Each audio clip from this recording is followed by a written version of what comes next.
No internet no electricity zone में preparation करना बहुत ही ज़्यादा डिफिकल्ट था और टारगेट किया कैट एग्जाम 2017 से 2027 तक। बस एक ही मिशन था, लाइफ में कुछ बड़ा करना है। सबसे पहले 2017 में गेट एग्जाम की प्रिपरेशन की, नहीं निकला। 2019 में एग्जाम दिया, नहीं निकला। फिर डिफेंस एग्जामिनेशंस जैसे एफकैट, सीडीएस, आईएनएटी 15 बार एसएसबी गए, फिर भी नहीं निकला। उसके बाद यूपीएससी का सोचा, 2 बार अटेम्प्ट भी दिए लेकिन नहीं निकला। Side by side teaching job भी की और एसएससी एग्जाम्स ट्राई किया, वो भी नहीं निकला। फिर फाइनली मेरा सीआरपीएफ में जाके सिलेक्शन हुआ while I was working as a assistant teacher. उसके बाद मैंने 2.5 साल नौकरी की बीजापुर छत्तीसगढ़ जैसे नक्सल अफेक्टेड एरिया में, जहाँ पे वेदर कंडीशन काफी एक्सट्रीम है और इतने टफेस्ट एरिया में जाने के बावजूद मेरा दिल कहता रहा कि लाइफ में कुछ और करना है। फिर वापस मैंने बुक्स उठाई और टारगेट किया कैट एग्जाम्स को। No internet no electricity zone में प्रिपरेशन करना बहुत ही ज्यादा डिफिकल्ट था। रिसोर्सेज अवेलेबल नहीं थे, ऑनलाइन मटेरियल डाउनलोड नहीं हो पाते थे, बट स्टिल बुक्स को परचेज किया, अपने एक बेस कैंप पे मंगवाया एंड देन प्रिपरेशन को कंटिन्यू रखा। ये सब शुरू हुआ था सिर्फ एक आइडिया से। कभी सोचा नहीं था कि आईआईएम में ज्वाइन करूंगा, लेकिन मन में सिर्फ एक ही गोल था, जाना है तो इंडिया के बेस्ट कॉलेज। आईआईएम की जर्नी शुरू हुई थी पुराने फोन में,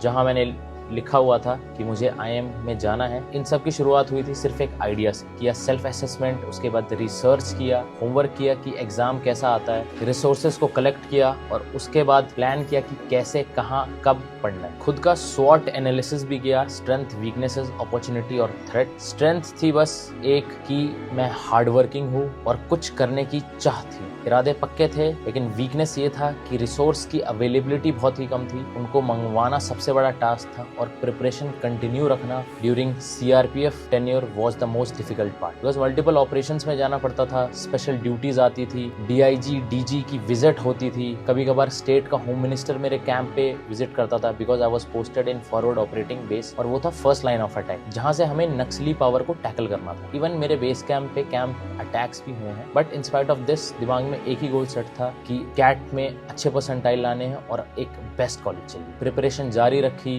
with all these difficulties. Sleep compromise किया, फूड कॉम्प्रोमाइज किया, सैक्रिफाइसेस किए कुछ, ताकि जिंदगी में कुछ बड़ा कर पाऊं। और फाइनली सबसे इंपॉर्टेंट रोल जिसने प्ले किया मेरे सीआरपीएफ से आईआईएम की जर्नी में, वो था गोल सेटिंग का। मैंने गोल्स बना रखे थे, daily, weekly, monthly, 3 months and 6 months. ये गोल मेरे को किसी भी हालत में अचीव करना था और इसके बावजूद मैंने अपना टाइम मैनेजमेंट भी सॉलिड कर रखा था। लाइक फॉर एग्जांपल, मैं अपने दिन को 6 आवर्स स्लीप, 12 to 6 को छोड़ के रेस्ट 18 आवर्स को 3 आवर्स के स्लॉट में डिवाइड करता था और हर 3 आवर का गोल सेट करता था और उस 3 आवर के गोल में मेरे को एनी हाउ अपने टारगेट्स को पूरा करना पड़ता था। This was the goal which I had set while I was preparing for the CAT while serving in the CRPF in Bijapur Chhattisgarh. लेकिन सबसे मुश्किल काम था गोल सेट करना नहीं, उस पर टिके रहना। The moment you take action and you work on the execution part, चीजें डिफिकल्ट होना शुरू होती हैं और नई प्रॉब्लम अराइज होती है। ओवरकम करने के लिए मैंने अपने पास एक स्ट्रैटेजी रखी हुई थी कि एडजस्ट, रीप्लान एंड